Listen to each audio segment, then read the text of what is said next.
এই মুহূর্তে পাওয়া আপডেট আন্তর্জাতিক সংবাদে আপনাদের স্বাগত। শুরুতেই শিরোনাম, এরপরেই থাকবে বিস্তারিত।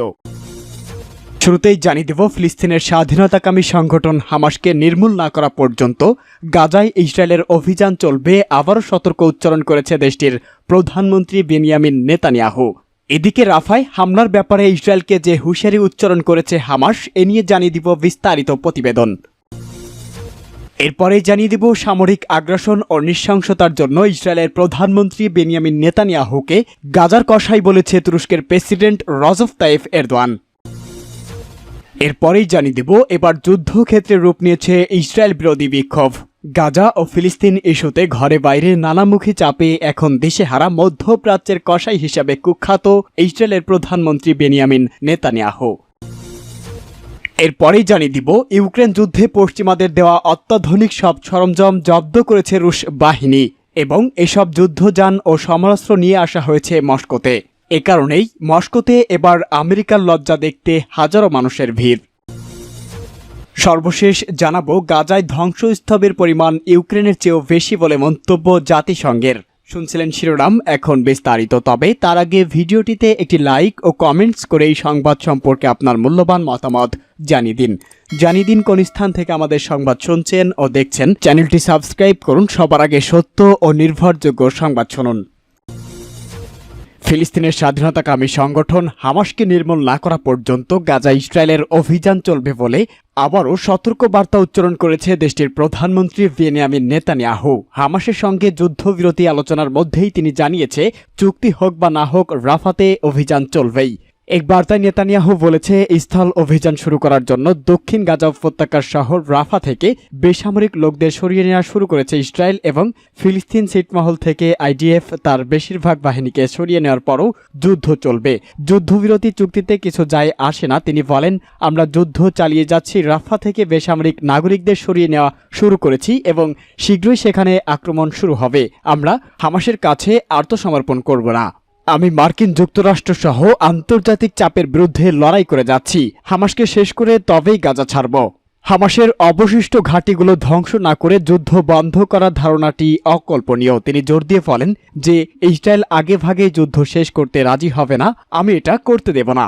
এদিকে রাফায় হামলার ব্যাপারে ইসরায়েলকে হুঁশিয়ারি হামাসের। গাজা উপত্যকায় রাফায় হামলা করার ব্যাপারে ইসরায়েলকে হুঁশিয়ারি করে দিয়েছে গাজা ভিত্তিক ফিলিস্তিন প্রতিরোধ আন্দোলন হামাস।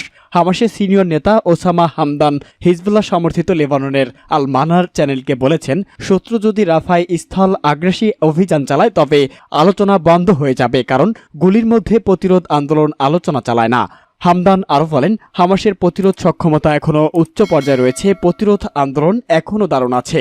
অনেক সময় জয়নবাদী এলিট ব্রিগেডগুলো গাজা উপত্যকায় ধরা পড়ে যাবে। তিনি আরও বলেন, ইসরায়েলি শত্রুরা তাদের সক্ষমতা নিয়ে বাজি ধরেছে, তবে প্রতিরোধ আন্দোলন প্রস্তুতি নিচ্ছে। হামদান নিশ্চিত করেছেন যে হামাসের দুই নেতা মোহাম্মদ দেইফ এবং ইয়াহিয়া সিনওয়ারের সাথে স্থায়ী যোগাযোগ আছে, তারা মাঠে পরিস্থিতির উপর ঘনিষ্ঠভাবে নজর রাখছে। তিনি আরও বলেন, যুদ্ধের ব্যাপারে নিয়মিত সম্মতি কার্যক্রম চলছে। হামদান বলেছে, এই যুদ্ধের অন্যতম গুরুত্বপূর্ণ ফল হলো এই যে প্রতিরোধ বলয়ের শক্তি ও ক্ষমতা বেড়েছে। জয়নবাদী সত্তার বিরুদ্ধে ইরানি প্রতিক্রিয়ার ফলে নতুন সমীকরণের সৃষ্টি হয়েছে। তিনি উল্লেখ করে বলেন, যারা গাজায় সমুদ্র জেটি নির্মাণ করেছে তারা হলো আমেরিকান সরকার। তিনি বলেছেন, গাজার মাটিতে প্রতিটি সশস্ত্র সৈনিক ফিলিস্তিনি জনগণের শত্রু। গাজা উপত্যকায় নতুন রাজনৈতিক কর্তৃপক্ষ নির্মাণের প্রতিটি প্রতিরোধ আন্দোলন ভণ্ডুল করে দেওয়া হবে। তিনি একই সাথেই চীনা মধ্য অবস্থাকে স্বাগত জানিয়েছে। তিনি বলেছেন, শত্রু রাফা যুদ্ধের প্রত্যেককেই ব্ল্যাকমেইল করার চেষ্টা করেছে। এদিকে হামাসের একটি সূত্র সৌদি পত্রিকা আশরাফকে বলেছে, এবার যুদ্ধবিরতি প্রস্তাবের ব্যাপারে ভিন্ন পরিবেশ ও পরিস্থিতি বিরাজ করছে। হামাসের সদস্যরা কায়রোতে আলোচনার পর ফিরে গেছে। তারা নিজেদের মধ্যে আলোচনা করে ইসরায়েলে দেওয়া যুদ্ধবিরতি প্রস্তাবের ব্যাপারে তাদের অবস্থান জানাবে।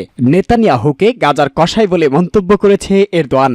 অবরুদ্ধ গাজা উপত্যকায় চলমান সামরিক আগ্রাসন ও নৃশংসতার জন্য ইসরায়েলের প্রধানমন্ত্রী বেনিয়ামিন নেতানিয়াহুকে গাজার কসাই বলেছে তুরস্কের প্রেসিডেন্ট রজব তাইফ এরদোয়ান। ইস্তাম্বুলে ইন্টারন্যাশনাল জেরুজালেম প্ল্যাটফর্মে দেওয়া এক ভাষণে এমন মন্তব্য করেছেন তিনি। এরদোয়ান বলেছে, ইতিহাসে নেতানিয়াহুর এই লজ্জাজনক ইতিহাস লেখা থাকবে। ইতিহাস তাকে গাজার কসাই হিসাবেই স্মরণ করবে। তিনি আরও বলেন, গণহত্যার মুখে কেউ আমাদের নিরাপত্তা আশা করতে পারে না। এরদোয়ান বলেছেন, তুরস্ক একটি স্বাধীন ও সার্বভৌমত্ব ফিলিস্তিন রাষ্ট্র প্রতিষ্ঠার জন্য তার প্রচেষ্টা অব্যাহত রাখবে।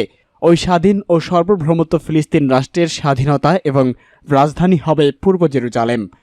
এবার যুদ্ধক্ষেত্রে রূপ নিয়েছে ইসরায়েলি বিরোধী বিক্ষোভ।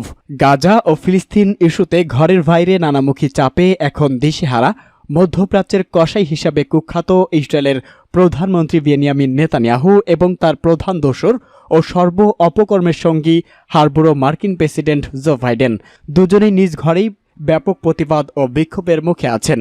ইসরায়েল বিরোধী বিক্ষোভ এখন উত্তাল। যুক্তরাষ্ট্র দেশটির বিশ্ববিদ্যালয়গুলোতে চলমান বিক্ষোভ নিয়ে অস্বস্তিতে বাইডেন প্রশাসন এবার ইসরায়েল বিরোধী বিক্ষোভ দমাতে ব্যাপক ধরপাকড় চালানো পুলিশ এরই মধ্যে 900 জনকে গ্রেপ্তার করেছে। বিক্ষোভকারীদের সঙ্গে পুলিশের সংঘর্ষও হয়েছে। সব মিলিয়ে আমেরিকার বিশ্ববিদ্যালয়গুলোর ক্যাম্পাস অগ্নিগর্ভ হয়ে উঠেছে, যেন পরিণত হয়েছে যুদ্ধক্ষেত্রে। পুলিশি অত্যাচারের পর আন্দোলনরত শিক্ষার্থীরা বলেছে তারা গাজাবাসীর সঙ্গে রয়েছে। তাদের দাবি, যুক্তরাষ্ট্র বিশ্ববিদ্যালয়গুলো যেন ইসরায়েল তাদের বিনিয়োগ বন্ধ করে দেয়। এই মুহূর্তে আমেরিকার যুক্তরাষ্ট্র 300টির বেশি বিশ্ববিদ্যালয়ে ইসরায়েল বিরোধী বিক্ষোভ করছে। গত কয়েকদিন আগেই ফিলিস্তিনের সমর্থনে চলা বিক্ষোভে অংশ নিয়েছিল এমরি ইউনিভার্সিটির অধ্যক্ষ। তাকে রীতিমতো রাস্তায় ফেলে ধস্তাধস্তি করে গ্রেপ্তার করেছে মার্কিন প্রশাসন। এতে করে যুক্তরাষ্ট্রের মধ্যেই বাড়ছে গৃহযুদ্ধের সম্ভাবনা। আমেরিকার লজ্জা দেখতে হাজারো মানুষের ভিড়। ইউক্রেন যুদ্ধে পশ্চিমাদের দেওয়া অত্যাধুনিক সব সমরাস্ত্র জব্দ করেছে রুশ বাহিনী। বিজয় স্মারক হিসাবে এসব যুদ্ধযান ও সমরাস্ত্র নিয়ে আসা হয়েছে মস্কোতে। আর নিজ দেশের এমন গৌরব দেখতেই ভিড় জমিয়েছে হাজার হাজার রুশ নাগরিক। এমনকি সেখানে ছিল খোদ আমেরিকান নাগরিকরাও। ভ্যাক্টরি পার্কে জব্দকৃত পশ্চিমা সামরিক সরঞ্জামের এই প্রদর্শনী আয়োজন করা হয়। প্রদর্শনীতে রুশ নাগরিকরা যুক্তরাষ্ট্র, Spain, German, France, Poland, Ukraine সহ পশ্চিমা দেশগুলোর তৈরি ট্যাঙ্ক, সাজোয়া যান, সামরিক যান ও হাউইটজার ঘুরে ঘুরে দেখেন। এছাড়া প্রদর্শনীতে ছোট অস্ত্র, যুদ্ধ অস্ত্রের বিভিন্ন কারিগরি নকশা এবং পশ্চিমা দেশগুলোর তৈরি সামরিক ও নজরদারি ড্রোন দেখানো হয়েছে। রাশিয়ার হাতে জব্দ এসব পশ্চিমা যুদ্ধযান দেখতে শুধু রুশ নাগরিকরাই ভিড় করেনি এবং এসেছে খোদ আমেরিকান দর্শনার্থীরাও। তেমনি একজন মার্কিন নাগরিক টনি, তিনি জানিয়েছে এটি কিছুটা মিশ্র আবেগের বিষয়, কারণ এই প্রথমবারের মতো তিনি এসব সামরিক সরঞ্জাম দেখেছেন যা সাধারণত আমেরিকা দেখা যায় না। এসব কিছু সবসময় চলচ্চিত্রে বা ডকুমেন্টারি দেখা যায়, এখন এগুলো চোখের সামনে দেখা যাচ্ছে। তবে এটা দুঃখজনক যে এই যুদ্ধযানগুলো রাশিয়ার মানুষের স্বাধীনতার বিরুদ্ধে লড়াই করেছে, যা হওয়া উচিত নয়। রুশ প্রতিরক্ষা মন্ত্রণালয় সেজন্য আয়োজিত এই প্রদর্শনীতে দর্শনার্থীরা যুক্তরাষ্ট্র, যুক্তরাজ্য, জার্মানি, ফ্রান্স, তুরস্ক, সুইডেন, দক্ষিণ আফ্রিকা, ফিনল্যান্ড, অস্ট্রিয়া এবং ইউক্রেনের তৈরি সামরিক সরঞ্জামের 30টিরও বেশি নমুনা দেখার সুযোগ পাবে। প্রদর্শনীতে রয়েছে জার্মানির তৈরি লেপার্ড 2 ট্যাঙ্ক এবং মার্ডার ইনফ্যান্ট্রি ফাইটিং, আমেরিকার তৈরি ব্যাটলিং ইনফ্যান্ট্রি ফাইটিং, বিভিন্ন ছোট অস্ত্রের নমুনা, মানচিত্র এবং ইউক্রেনীয় সৈন্যদের ব্যবহৃত সরঞ্জাম। এদিকে রাশিয়ার অব্যাহত হামলায় ইউক্রেনের সেনারা পিছু হটতে বাধ্য হয়েছে বলে জানিয়েছে ইউক্রেনের সেনা প্রধান জেনারেল অলেকসান্দার সাইরিস্কি। গাজায় ধ্বংসস্তূপের পরিমাণ ইউক্রেনের চেয়েও বেশি বলে মন্তব্য জাতিসংঘের। ফিলিস্তিনের অবরুদ্ধ গাজা উপত্যকায় ইউক্রেনের চেয়ে বেশি ধ্বংসস্তূপ রয়েছে। গাজার ধ্বংসস্তূপে এই পরিমাণ উল্লেখ করেছে United nation mine action service, খবর এএফপির। এ সময় বলা হয়েছে গাজায় ইউক্রেনের চেয়ে বেশি ধ্বংসস্তূপ রয়েছে। সেই পরিপ্রেক্ষিতে বলতে গেলে ইউক্রেনের ফল্ট লাইন 600 মাইল আর গাজার মাত্র 25 মাইল। গাজার ধ্বংস অবশেষ পরিষ্কার করা ব্যয়বহুল ও বিপজ্জনক হয়ে উঠেছে। এপ্রিলের মাঝামাঝি সময় পর্যন্ত 370 লাখ টন বা প্রতি বর্গ কিলোমিটারে 300 কেজির ধ্বংস অবশেষের পরিমাণ অনুমান করা হয়েছে। তবে ধ্বংসস্তূপের পরিমাণ একমাত্র সমস্যা নয়, এই ধ্বংসস্তূপের সম্ভবত ইউএক্সরর দূষিত উপাদান রয়েছে। এগুলো পরিষ্কার করা জটিল হবে, কারণ অস্ত্রের 10 থেকে 15% বিস্ফোরিত হয় না। তাই সাধারণ মানুষের জন্য এটি বিপদ হয়ে দাঁড়াতে পারে। এই সময় সংস্থাটি এখন পর্যন্ত $5 মিলিয়ন মার্কিন ডলার সংগ্রহ করতে পেরেছে। তবে আগামী 1 বছর গাজায় কাজ করার জন্য তাদের আরও $40 মিলিয়ন মার্কিন ডলার প্রয়োজন। এর আগে ইউএনএমএএস সিনিয়র কর্মকর্তা পেহর লোধামাঙ্কার জানান, যুদ্ধের কারণে প্রায় 3,70,00,000 টন ধ্বংস অবশেষ ঘনবসতিপূর্ণ ওই অঞ্চলে পড়ে আছে। ক্ষতিগ্রস্ত ভবনগুলোর ধ্বংস অবশেষের পুরো স্তূপ পরিষ্কার করতে 14 বছরের মতো সময় লাগতে পারে বলেও ধারণা করা